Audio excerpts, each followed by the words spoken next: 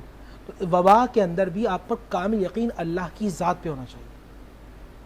اور جب ایک مومن کا ہر کھانا ہر چیز پینا بھی عبادت بن جاتا ہے. واہ. جب وہ پانی سمجھ کر پیتا ہے کہ اللہ کی دی ہوئی توفیق کے مولا تیرا شکر, تو ہر گھونٹ میں عبادت کا ذائقہ آ جاتا ہے. سبحان اللہ. اب کلونجی وہ اس لیے استعمال کرتا ہے کہ طبیب اعظم رسول اعظم صلی اللہ نبی علیہ اعظم وسلم رحمت للعالمین نے ارشاد فرمایا کہ موت کے سوا ہر مرض کی دوا ہے, اور شہد کو استعمال کرتا ہے. شہد کلونجی اور شہد کو استعمال کرتا ہے تو بہترین ٹونک ہے قوت مدافعت کے حوالے سے. اچھا ابھی یہ جو سچویشن ہے اس میں کس طرح استعمال کیا نہر میں استعمال کیا جائے. ابھی جو رمضان شریف چل رہے ہیں تو سحری میں استعمال کر لیں. اچھا ہمارے یہاں عوام جو ہے نا بڑا عجیب مزاج رکھتی ہے. جی جی. آپ ہر چیز ایک لمیٹیشن میں, ٹھیک ہے, اس لمٹ کو آپ کراس کریں گے. مثال کے طور پہ کھانا نمک کے حوالے سے بتایا, نمک کھانوں کا سردار ہے. صحیح ہے. لیکن آگا 10 چمچ ڈال دیں سرداری زیادہ ہو جائے گی, ملکہ غائب ہو جائیں گے. اچھا اب یہ جو مزاج میں انتہا پسندی ہے لوگوں یہ ہے کہ جناب کلونجی کھانی ہے مثال کے طور پر, کتنی کھا لی آپ جی چٹکی سے کہتے ہیں نا, چٹکی, ایک چٹکی, اور شہد بھی لے اگر لیں آپ ساتھ. ایک چمچ کھا لیں گے تو آپ کی نقصان دہ ہو جائے گی. یہ بات سمجھنا چاہیے. ایک چمچ کھا لیں گے تو نقصان دہ. زیادہ طاقت آ جائے. لوگ کہتے ہیں جی ایک چمچ کھا لو تو سارا کرونا مر جائے گا. نہیں مسئلہ یہ کرونا مرے نہ مرے, لیکن آپ کے لیے ایسا کرو نا. شکریہ. دامن وقت میں گنجائش بہت کم رہ گئی, اور اب جو بات ہو رہی تھی اسی سے میں بات کو جوڑ دوں. لوگوں سے اتنا سا کہو, لوگ اتنا کھا لیتے ہیں. مزاج میں انتہا پسندی کس حد تک اتحاد امت کو بھی نقصان پہنچا رہی ہے؟ اپنے موضوع سے میں نے بات کو جوڑ دیا. انتہا پسندی اتحاد کو کیسے نقصان پہنچا رہی ہے؟ دیکھیں ایک بات یاد رکھیے گا, ایک انتہا ہے, ٹھیک ہے, ایک جو ہے اس کی اختتام کی طرف ہے, ٹھیک ہے, ابتدا اور انتہا, بیچ میں ہے مڈل. اس امت کو امت وسط کہا گیا. بے شک. تو مطلب یہ کہ سب سے بہترین جو ہے وہ وسط ہے, وسطی چیز ہے. سب سے بہترین عمر بھی جوانی کی ہے کیونکہ وہ وسط ہے.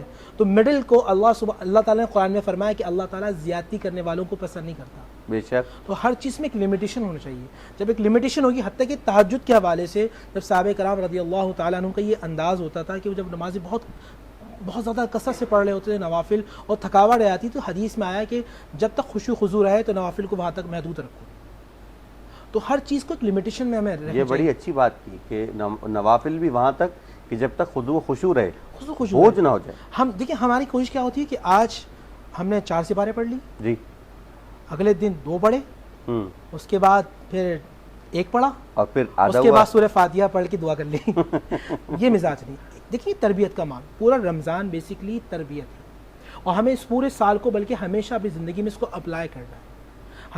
ہم نے جو روزہ رکھا ہے, جس طرح ہم نے کھانے سے حلال چیزوں سے بچیں, ہمیں حرام چیزوں سے بھی بچنا ہے. بے شک. ہمیں جھوٹ سے بچنا ہے.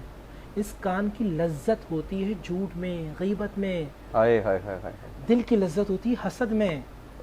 آنکھوں کی لذت ہوتی ہے گناہ میں. جو وقتی طور پہ لذت میں شکار ہو جاتا ہے وہ برباد ہو جاتا ہے. جو مشقت, وہ مزدور جو مشقت میں دن گزارتا ہے وہ آرام سے سو جاتا ہے. وہ بندہ کہ جو اللہ کی عبادت کے لیے اپنے آپ کو مشقت میں ڈالتا ہے وہ قبر میں آسان سے سو جاتا ہے. سبحان اللہ. تو آپ کو اس چیز کو ذہن میں رکھنا ہے. یہ مہینہ جو اعمال کا تھا لوگوں نے مال کا بنا لیا. انتہا پسندی. اعمال کا تھا لوگوں نے مال کا بنا لیا. بہت اچھا جملہ ہے. ذخیرہ اندوزی کر لی. اللہ کے نبی فرما رہے ہیں کہ جو ذخیرہ اندوزی کرتا ہے فلیس منا, وہ ہم میں سے نہیں ہے. دیکھیں ایک مسلمان کا دعویٰ یہ ہوتا ہے کل بروز قیامت وہ نبی علیہ الصلوۃ والسلام کے ساتھ کھڑا ہو, جس سے آپ محبت کرتے ہیں ان کے ساتھ. کتنا عجیب معاملہ ہوگا عمران بھائی کہ جب آپ ذخیرہ اندوزی کرنے والے ہیں, آپ دشمنی کرنے والے ہیں, دشمنی کو بڑھاوا دینے والے ہیں, رشتوں کو توڑنے والے ہیں, میاں بیوی میں نفرتیں ڈالنے والے ہیں, تو نبی اسلام آپ کو فرما دیں تو ہم میں سے نہیں ہوں. ایک بہت بڑا جملہ ہے. میں کبھی سوچتا ہوں تو میرے رونگٹے کھڑے ہو جاتے ہیں کہ یا اللہ مجھے اس سے محفوظ رکھنا. بے شک. کہ میں نبی کے پاس جاؤں, کہ میں امتی مصطفیٰ ہوں. نبی فرمائے کیونکہ آج نبی نے فرما دیا فلیس منا, وہ ہم میں سے نہیں ہے. بے شک. تو ہمیں اپنی تربیت کرنی ہے, اپنے اندر کے انسان کو انسان بنانا ہے. اس رمضان بدلے اندر کا انسان. واہ, سبحان اللہ, سبحان اللہ. جزاک اللہ خیر. انشاءاللہ کل صبح ایک اور نئے عنوان کے ساتھ آپ کی خدمت میں حاضر ہوں گے. اجازت دیجیے اس دعا کے ساتھ کہ پروردگار عالم ہمیں آسانیاں عطا فرمائے اور آسانیاں تقسیم عطا کرنے کی توفیق عطا فرمائے. آپ کا میزبان سید عمران مہدی اور سیدہ ہرا شیرازی آپ سے اجازت چاہتے ہیں. والسلام علیکم ورحمۃ اللہ وبرکاتہ.